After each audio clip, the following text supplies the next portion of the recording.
जैसा कि आप सब जानते हैं कि 2024 की इनकम टैक्स रिटर्न को फाइल करने का टाइम हुआ चाहता है, जिसकी आखिरी तारीख 30 सितंबर 2024 है। मे बी इस डेडलाइन को एक्सटेंशन मिल जाए, लेकिन अभी फ़िलहाल इसके बारे में सोचना और ख्याल करना कि एक्सटेंशन मिल जाएगी, ये हमाकत है। क्योंकि हर साल एफबीआर एक्सटेंशन को डिग्रेड करती रही है और एफबीआर के रिकॉर्ड के मुताबिक तो ये लग रहा है कि इस साल वो एक्सटेंशन नहीं देगी, लेकिन अगर देगी तो तकरीबन 15 से 20 दिन मैक्सिमम। एनी हाउ आप एक्सटेंशन का इंतज़ार ना करें। इस टाइम को गनीमत जानते हुए अपनी रिटर्न 30 सितंबर से पहले पहले हर सूरत में जमा करवा दें। जैसे कि मैंने अपनी पिछली वीडियो में वादा किया था आपसे कि मैं अपनी अगली वीडियो में आपको तरीका बताऊंगा कि आप अपनी 2024 की रिटर्न कैसे फाइल कर सकते हैं। तो आज इस वीडियो में मैं आपको ये तमाम चीज़ें बताने जा रहा हूँ। इस वीडियो में मैं आपको बताऊँगा कि अगर आपका सोर्स ऑफ इनकम सैलरी है, बिज़नेस है, फ्रीलांसिंग है, या रेंटल इनकम है, या फ़ॉरेन इनकम है, या आप प्रॉफिट गेन करते हैं, जो भी आपका सिनेरियो है, जो भी आपका सोर्स ऑफ इनकम है, आपकी सोर्स ऑफ इनकम के मुताबिक आपकी रिटर्न कैसे फाइल होगी, ये तमाम चीज़ें मैं आपको आज की इस वीडियो में बताऊंगा। इस वजह से वीडियो थोड़ी सी लंबी हो जाएगी, लेकिन इसको स्किप ना कीजिएगा, एंड तक ज़रूर देखिएगा, क्योंकि तमाम पॉइंट्स बहुत अहम हैं। अगर आप एक भी पॉइंट मिस कर देंगे तो फिर आगे वाली वीडियो को समझ नहीं आएगी। रिटर्न फाइल करने से पहले आपको ये मालूम होना चाहिए कि रिटर्न फाइलिंग के लिए आपके पास कौन कौन से डॉक्यूमेंट्स होने चाहिए, जो कि रिटर्न फाइलिंग के लिए बहुत ज़रूरी हैं। ये जानने के लिए ऊपर यहाँ पे लिंक शो होगा, इस वीडियो को पहले देखें और अपने डॉक्यूमेंट्स जो ज़रूरी हैं वो कलेक्ट करें। जब ये डॉक्यूमेंट्स कलेक्ट हो जाएं तो फिर आप रिटर्न फाइलिंग की ये वाली वीडियो देख सकते हैं। रिटर्न फाइलिंग का तरीकाकार समझाने के लिए मैं आपको अपने कंप्यूटर स्क्रीन पर लेके जाऊँगा। अच्छा, ये आपने एफबीआर की वेबसाइट पे आ जाना है, fbr.gov.pk। यहाँ पे आके आपने आइरस पे क्लिक करना है। यहाँ पे क्लिक करने के बाद आपने यहाँ पे अपना CNIC नंबर देना है और नीचे पासवर्ड देना है और लॉगिन पे प्रेस कर देना है। अगर आपका अकाउंट नहीं बना हुआ तो आप न्यू रजिस्ट्रेशन पे क्लिक करके अपना अकाउंट बना सकते हैं। अकाउंट बनाने का प्रोसीजर मैंने ऑलरेडी बना के अपने चैनल पे शेयर किया हुआ है, उसको आप देख सकते हैं, और यहाँ पे आपको ऊपर इसका लिंक भी मिल जाएगा। ये देखने के बाद आप अपना ID पासवर्ड लिख के लॉगिन करेंगे। जैसे ही आप लॉगिन करेंगे तो आपके सामने आपका डैशबोर्ड शो हो जाता है। अब पहले मैं ओवरसीज़ का बता दूं कि ओवरसीज़ की रिटर्न फाइल करने का क्या तरीकाकार है। ओवरसीज़ दो तरह के होते हैं, एक वो ओवरसीज़ जिनकी टोटल इनकम बाहर से होती है, और दूसरे वो जिनकी इनकम बाहर से भी होती है और पाकिस्तान से भी। जिनकी इनकम टोटल बाहर से होती है उनकी रिटर्न फाइल करने का तरीकाकार ये है कि आपने डिक्लेरेशन पे क्लिक करना है और रिटर्न स्टेटमेंट ओरिजिनल पे क्लिक करना है। Then non resident Pakistani origin person having no source of income पे क्लिक करना है। यहाँ पे पीरियड सेलेक्ट कर लेना है, कंटिन्यू। तो यहाँ पे आपके पास कुछ टैब्स शो हो जाते हैं। जैसे कि हम देख सकते हैं कि एक नॉर्मल रिटर्न में और ओवरसीज़ की रिटर्न में ये फ़र्क है कि यहाँ पे इनकम के टैब नहीं शो हो रहे, क्योंकि जिनकी इनकम बाहर से होती है उस पर पाकिस्तान में कोई टैक्स नहीं होता। वो नॉन टैक्सेबल इनकम होती है, उसका टैक्स उन्होंने अपने उस मुल्क में देना होता है जहाँ पे वो रह रहे हैं। तो पाकिस्तान में उन्होंने अपने जो एसेट्स होते हैं, जो अपनी गाड़ियाँ और प्रॉपर्टी वगैरह उनके नाम पे होती है, वो उन्होंने यहाँ पे डिक्लेयर करनी होती है वेल्थ स्टेटमेंट में। तो इस तरीका के ज़रिए एक ओवरसीज़ पाकिस्तानी ने अपनी रिटर्न फाइल करनी है। सबसे पहले उन्होंने अपने पर्सनल एक्सपेंसेस लिख देने हैं यहाँ पे, और ये याद रखना है कि ये एनुअल एक्सपेंसेस लिखने हैं और वो एक्सपेंसेस लिखने हैं जो पाकिस्तान में किए हैं। जो बैरून मुल्क एक्सपेंसेस किए हैं वो यहाँ पे डिक्लेयर करने की ज़रूरत नहीं है। यहाँ पे एक्सपेंसेस डिक्लेयर करने के बाद पर्सनल एसेट्स में आ जाना है और यहाँ पे अपनी प्रॉपर्टीज़ डिक्लेयर कर देनी है। एग्रीकल्चर प्रॉपर्टी है तो यहाँ पे, और कमर्शियल प्रॉपर्टी इस टैब में शो करनी है।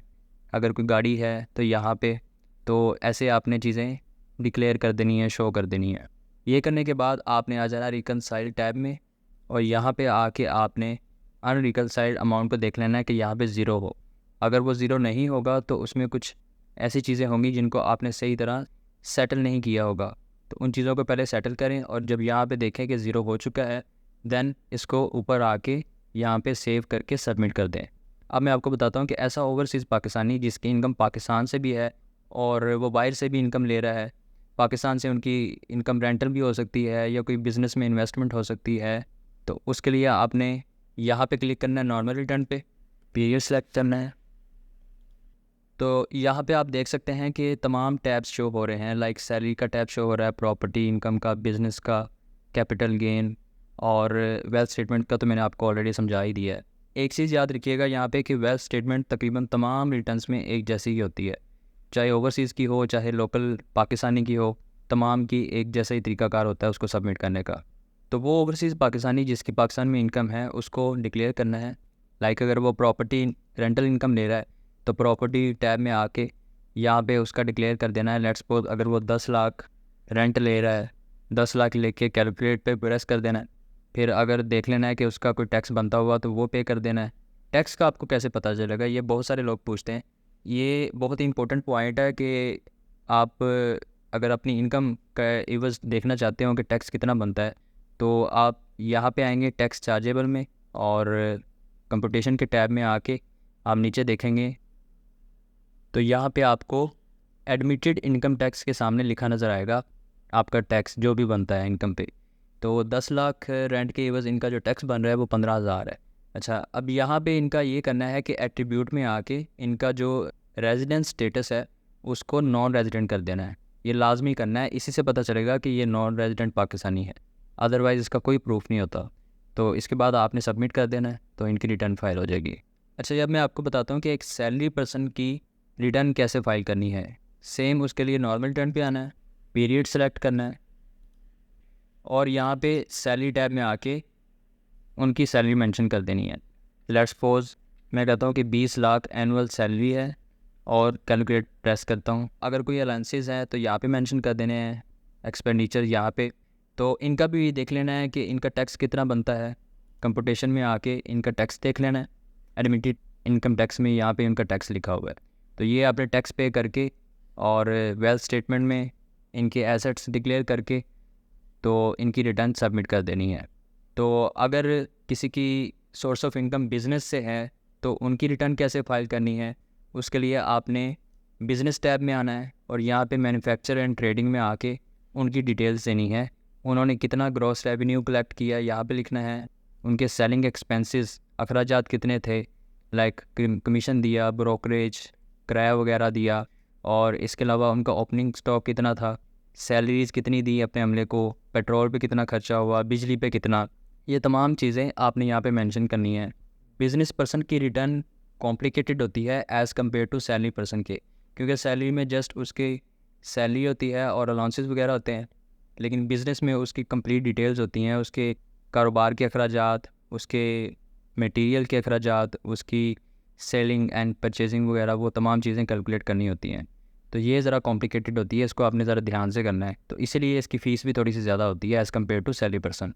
तो ये चीज़ें करने के बाद आपने वेल्थ स्टेटमेंट में जैसे एसेट्स डिक्लेयर करने हैं, अखराजात डिक्लेयर करने हैं पर्सनल। यहाँ पे लोग कंफ्यूज्ड होते हैं कि वो बिज़नेस अखराजात को पर्सनल में लिख देते हैं और पर्सनल को बिज़नेस के अखराजात में लिख देते हैं। तो ये चीज़ें आपने माइंड में रखनी है कि ये दोनों सेपरेट चीज़ें होती हैं। बिज़नेस के अखराजात आपने यहाँ पे मेंशन करने हैं और जो पर्सनल अखराजात हैं वो आपने वेल्थ स्टेटमेंट में यहाँ पे शो करने हैं पर्सनल एक्सपेंसेस में, ठीक है। उसके बाद आपने सबमिट कर देना है। अब नेक्स्ट आते हैं फ्रीलांसर्स। फ्रीलांसर्स या फ़ॉरेन इनकम वाले, उनकी रिटर्न दोनों की सेम तरीक़ा से होती है, बस फ़र्क ये होता है कि फ़ॉरेन इनकम वाले सैलरी वाले भी हो सकते हैं और सेल्फ एम्प्लॉयड भी हो सकते हैं, लेकिन जो फ्रीलांसर्स हैं उनकी इनकम एज अ फ्रीलांसिंग ही आती है, जो कि अदर कैटेगरी में मेंशन करनी होती है, वो मैं आपको आगे बता देता हूँ।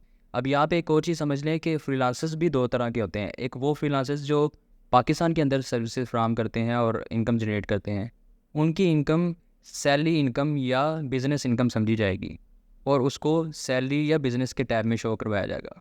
दूसरे कैटेगरी के वो फ्रीलांसर्स जिनकी इनकम टोटल बाहर से आती है, उनकी इनकम पे फिक्स 1% टैक्स है अगर वो फाइलर हैं, अगर नॉन फाइलर हैं तो 2% टैक्स है, और अगर इसके साथ वो PSEB में अपनी रजिस्ट्रेशन करवा लेते हैं तो उनका टैक्स 0.25% रह जाता है। तो ये कॉन्सेप्ट भी आपका क्लियर करना ज़रूरी था, क्योंकि बहुत सारे लोग ये मुझसे सवाल करते हैं और कंफ्यूज होते हैं। अक्सर मुझे ये कहते हैं कि हम फ्रीलांसर हैं तो हमारी इनकम पे 1% टैक्स है। तो जब मैं उनसे पूछता हूँ कि आप सर्विसेज कहाँ पे भेजते हैं, तो वो कहते हैं कि हम लाहौर में रहते हैं और कराची वालों को सर्विसेज भेजते हैं। अब फ्रीलांसर की रिटर्न कैसे फाइल करनी है? फ्रीलांसर की रिटर्न के लिए आपने आ जाना है final fixed minimum average relevant reduce tax में।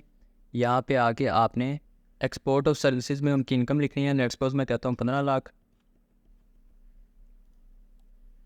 तो उसके सामने मुझे वो 15,000 का टैक्स शो कर देगा।